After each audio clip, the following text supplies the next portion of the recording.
Old World Plaster.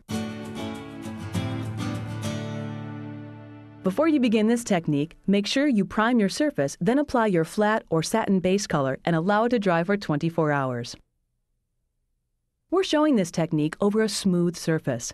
The same technique can be used over lightly textured walls. However, results will vary. To get started, begin applying the tinted Old World Plaster at the top corner.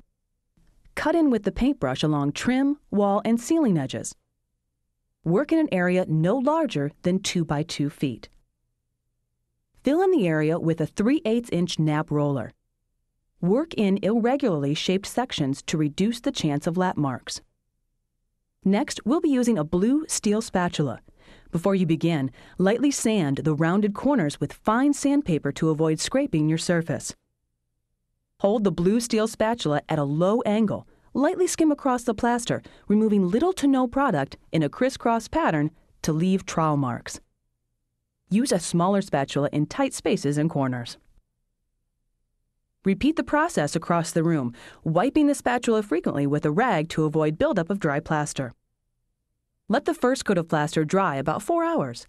You may notice it dries considerably lighter than the desired end result. This is normal.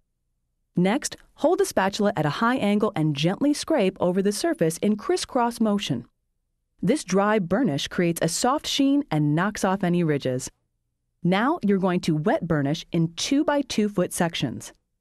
Apply a small amount of plaster to the spatula edge. Hold it at a low angle and swipe wet plaster across the surface. Then use a high angle and scrape across the surface to remove excess plaster. Wipe the spatula frequently. Then allow at least 4 hours to dry. Finally, our last pass is another dry burnishing. Use moderate pressure and the same crisscross motion to increase the final sheen of the finish. For additional basic project information, refer to our Getting Started module.